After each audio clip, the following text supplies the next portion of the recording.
Salut les Killteamers, c'est Joker, nouvelle analyse de faction. Ce soir, on aborde le monde de la flotte ruche pour les tyrannides. Description du coup de cette Killteam de Vorace de l'espace.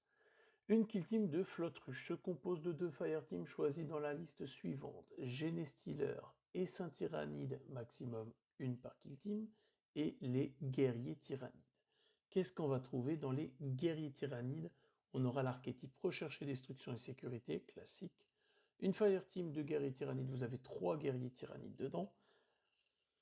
Sélectionnez dans la liste suivante. Un combattant qui peut être équipé de épée d'os, crash mort, dévoreur, serre perforante, griffe tranchante, point épineux ou bionaut épée d'os.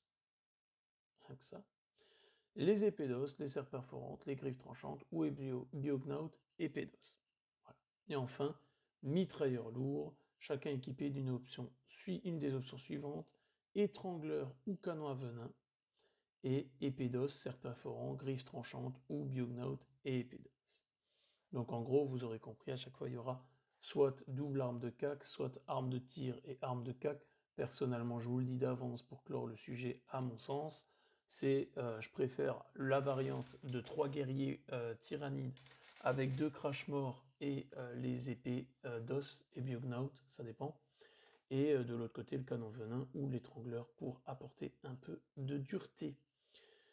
Chaque fireteam guerrier tyrannide ne peut compter qu'un seul agent mitrailleur lourd, donc il n'y en aura qu'un seul qui se baladera avec le gros canon à venin ou l'étrangleur. Et si votre kill team ne compte aucun autre agent, au lieu de sélectionner un guerrier tyrannide, vous en mettez un qui sera leader et qui aura accès grosso modo au même équipement.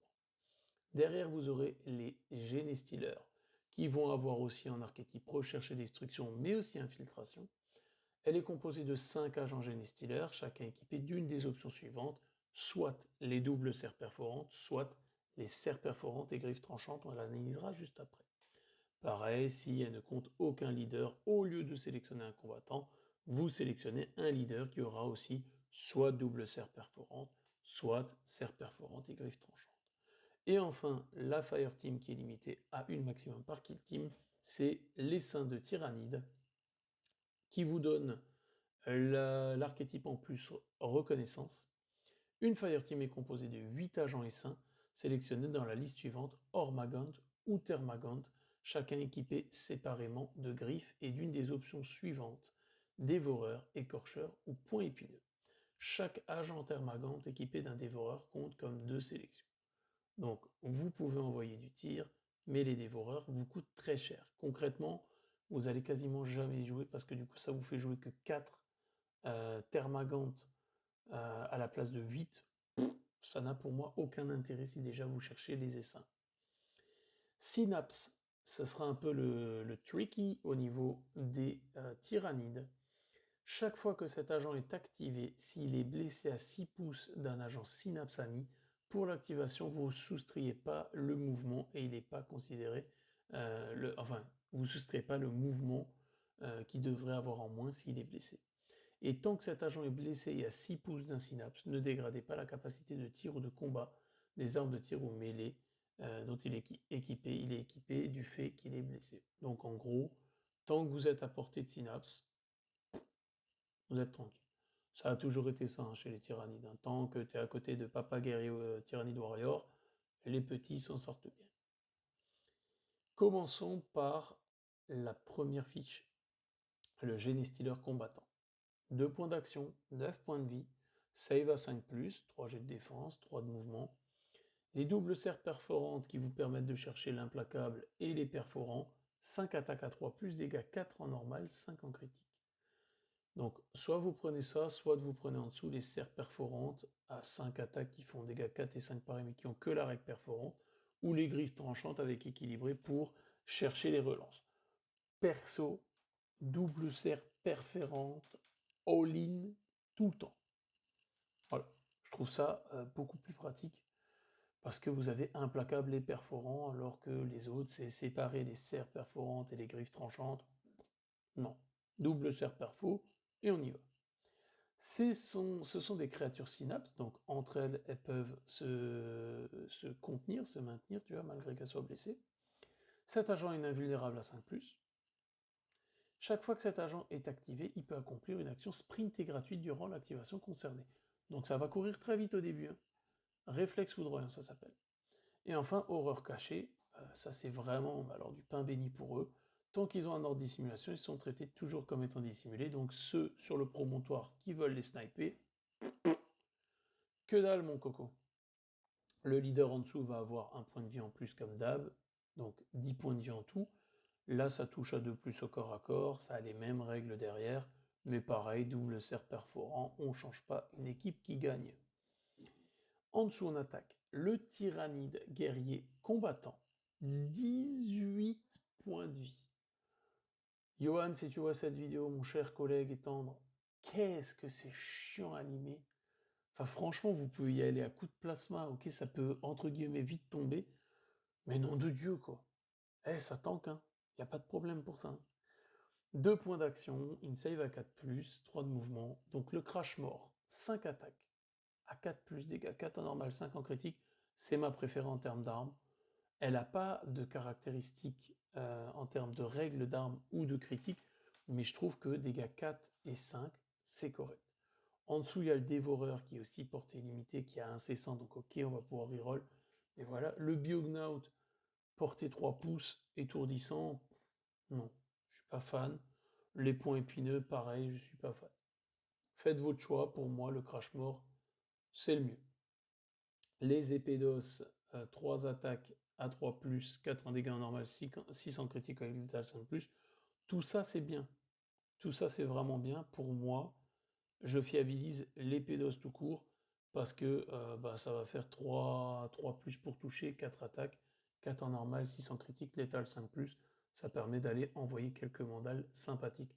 Les cerfs perfaux, je les ai déjà sur les Genestealers, je trouve que sur le guerrier tyrannide, les épées d'os lui correspondent mieux. Elle est synapse, c'est une bête armée. Si cet agent est équipé de 2 armes de mêlée, ajoutez 1 à leurs caractéristiques d'attaque.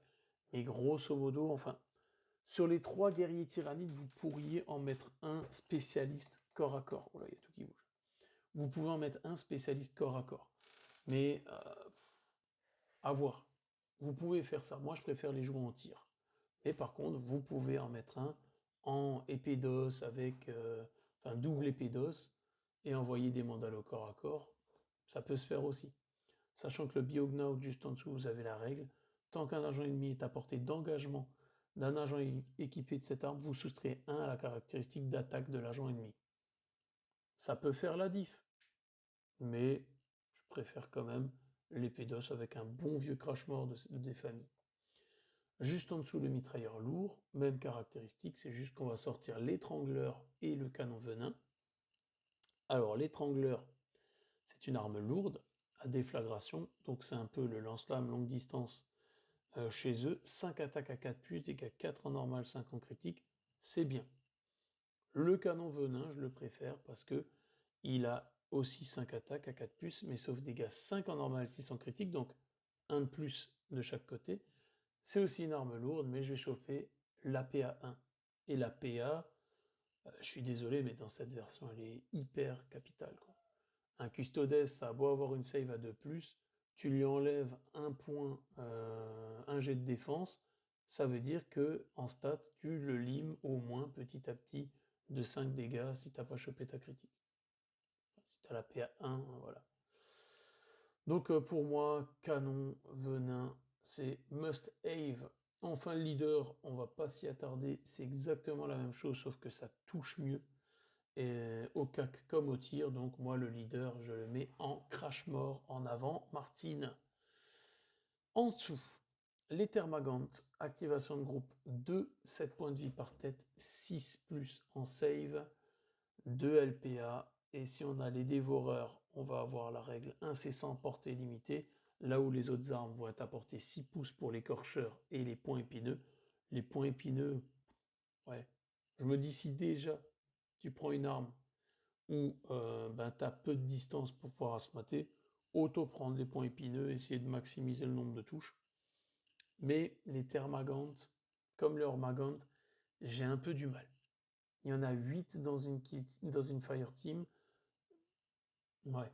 Si je veux du tir, je prends du guerrier tyrannide. Si je veux du cac, je prends du Genestealer. Mais les Termagant et les Hormagant, il y a un truc qui manque. Tu vois. Grise tranchante pour les Hormagant, 4 attaques à 4 puces, 3 dégâts en normal, 5 en critique, implacable, donc ça relance. Ouais, mais encore une fois, Genestealer. Ils sont plus marrants en plus. Subterfuge stratégique. Le subterfuge stratégique prédation. Tu le claques en phase de stratégie et tu fais un mouvement normal. Donc, un agent qui a un ordre de dissimulation et qui a plus de 3 pouces des agents ennemis peut effectuer une action mouvement normal gratuite. T1. En combo, hein, comme ça. T1.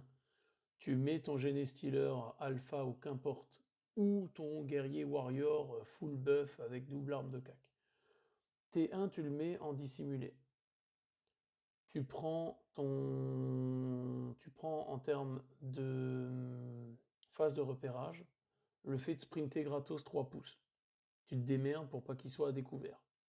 Ensuite, tu claques phase de stratégie le mouvement normal qui te fait grappiller 6 pouces. T'en es à 9.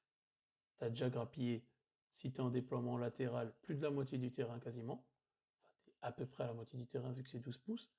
Derrière, tu as une charge encore à 8 pouces.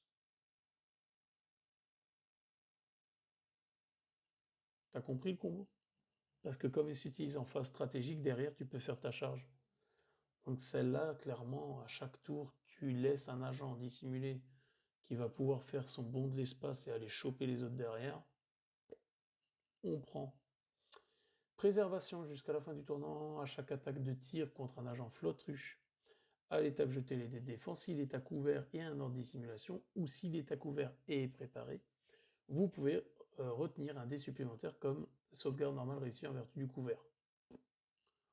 Rien que ça pareil, ben, ça te permet de tanker à mort. Hein. Ils ont beau avoir des saves à 5+, ou alors les guerriers warriors des saves à 4+, avec ça tu les fais tenir à mort.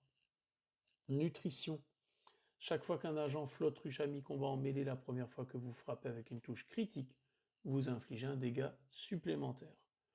Avec tes griffes tranchantes ou autres, si tu chopes ta critique, qui fait pour rappel, on va juste remonter d'un petit cran pour parler concrètement, ta double serre perforante, t'es à 5 dégâts en normal. Si tu prends des griffes tranchantes face à du garde, le fait d'infliger un point de dégâts en plus, si tu chopes une critique, tu le one-shot, tout simplement. Donc, nutrition, on prend. Subterfuge tactique. Au début ou à la fin d'une activation quelconque, choisissez un agent flotte-ruche ami qui n'a pas accompli d'attaque de tir à ce tournant. Vous pouvez changer son ordre. À quoi ça va servir concrètement? Donc, un agent qui n'a pas accompli d'attaque de tir à ce tournant, vous pouvez changer son ordre, et c'est à la fin d'une activation quelconque. Donc ça peut être à la fin d'une activation ennemie. En gros, tu t'es mal placé. T'as un mec qui va se faire shooter par un plasma ou une connerie comme ça, ou alors t'attires, tu bouges ce mec-là dans un ordre engagé, mais tu tires pas avec, enfin qu'importe, et t'as l'autre plasma, il va se placer, enfin tu bouges, tu changes ton ordre au début ou à la fin de l'activation quelconque. Donc tu peux faire des petits tricks comme ça, des petits pièges, pour pouvoir chercher les mecs en face. Volonté de l'esprit ruche, utiliser ce subterfuge quand un agent ruche ami à 6 pouces d'un agent synapse est activé, ajouter 1 à la LPA de l'agent activé, clairement pour aller prendre des objectifs ou autres on prend, hein, ou pour prendre le point, charger, taper, enfin bref, un LPA on prend toujours, surtout que c'est du tactique, donc tu peux le spam à plusieurs figues. Biosouche agressive, un PC, utiliser cette tactique après avoir effectué une attaque de tir, ami au cours duquel la figurine n'a perdu aucun point de vie, recommencer l'attaque de tir, j'essaye de te mettre une mandale, je n'arrive pas à te finir, tu ne perds pas de points de vie, en avant la musique, on recommence. Donc voilà, c'est du tactique, on peut le spammer. En équipement. Les crochets. 4 attaques à 2+, 3 dégâts en normal, 4 en critique, portée 3 pouces, létal 5+. Ok. Gueule acide, je l'aime bien le mettre sur les Genestealers. 4 attaques à 2+, 3 dégâts en normal, 3 en critique, projection 1, donc s'il y a de la critique, il y a de la mortelle, et c'est porté 6 pouces. Les génies stellaires n'ont pas d'attaque de tir. Donc là, tu peux spammer des gueules acides pour rapporter du tir. Donc clairement, pour moi, la meilleure kill team à composer, c'est 3 guerriers warriors avec 5 génies stealers. Si les génies stealers, tu leur permets avec des gueules acides d'en plus apporter du tir, ça te fait une équipe qui est capable de te mettre des mandales de cac et de t'emmerder au tir. Un bon entendeur. Chitine rallongée pour 2 ou 3 points d'équipement. Si c'est sur un warrior, un guerrier warrior, c'est 3 points d'équipement. Sinon, elle coûte 2. À chaque attaque de tir contre cet agent, à l'étape jeter les dés de défense, vous pouvez relancer un de vos dés de défense. Pourquoi pas? Pourquoi pas? Cela dit, ça peut être marrant, une kill team avec 6 guerriers tyrannides à 18 peuvent. Techniquement, ça te fait plus chier que des custodes presque. Hein. Parce que ça pourra tirer fort et ça aura quand même, bon voilà, ça n'a pas la save de plus des custos, mais je pense que ça peut être marrant, j'ai pas encore testé. Vril nourricière pour 2 points d'équipement, chaque fois que cet agent neutralise un agent ennemi en combat, il récupère jusqu'à des 3 points de vie perdus. Pourquoi pas sur ton leader ou ton guerrier warrior buff de cac. Ça peut toujours grappiller des petits points de vie récupérés comme ça au cac, mine de rien, c'est toujours bien. Sac à toxine, chaque fois que cet agent combat en mêlée à l'étape jeter les dés d'attaque du combat, si vous retenez une ou plusieurs critiques, vous pouvez retenir une touche ratée comme une touche normale réussie. Et vas-y que je te spam les dégâts dans ta mouille. On prend. Et enfin les glandes surrénales, t'ajoutes un au mouvement de l'agent pour la bataille. Moi j'aime bien le mettre, comme dit, sur soit mon guerrier tyrannide qui va être buffé pour du cac pour aller chercher les mecs encore plus loin. Parce que du coup, comme j'ajoute un à ma caractéristique de mouvement, rappelez-vous le tricks avec le subterfuge stratégique pour faire un mouvement normal, eh ben, tu bouges de 7 au lieu de 6, puis derrière tu bouges, tu charges à 8. Bonjour la charge à 15, plus tes 3 pouces au repérage, bonjour la charge à 18, enfin bref, sauf si le mec met ses gars à fond de ligne, tu vas aller lui choper la gueule pour le cap. Donc moi, qu'est-ce que je fais sur ma kill team? Donc encore une fois, je les joue en 3 tyrannides warrior et 5 génie stealer. Moi, je les joue avec 2 gueules acides pour 4 points, que je mets sur 2 génie stealer. Et je joue avec 3 glandes surrénales pour leur permettre de courir comme ils savent bien le faire. Parce qu'au début, clairement, le génie stealer, je vais les mettre sur les 3 génie stealers sur lesquels je ne vais pas mettre de gueule acide. Les gueules acides, je vais les mettre derrière ceux qui vont foncer au cac ou alors devant, soit je les mets devant et j'essaye d'asmater un peu pour qu'ensuite les autres de derrière finissent le restant des points de vie, soit je les mets derrière pour au cas où ça ne passe pas au cac et que mes filles meurent, derrière au tir, je peux fiabiliser et finir le paquet. Voilà pour l'analyse des tyrannides. J'attends vos retours en commentaire de la vidéo pour savoir comment vous aimez les jouer, ces petites bestioles de l'espace organique. En tout cas, c'est une kill team vraiment sympa. Et les Tyrannid Warriors sont excellents. Et les Génie Stealers, vraiment, c'est un must-have. C'est toujours un plaisir de les affronter ou de les jouer. Donc, dites-nous un peu vos retours en commentaire. Pensez bien aux synapses, parce que ça, on n'y pense pas tout le temps, mais voilà. C'est toujours pratique de ne pas avoir une fille qui va se déplacer comme un manchot parce qu'elle devrait être blessée. Donc voilà, regardez et dites-nous ça en retour de la vidéo, en tout cas, j'attends ça avec impatience. Et je vous dis comme d'habitude, à très bientôt pour une nouvelle analyse de faction, et à plus les killteamers. Ciao ciao.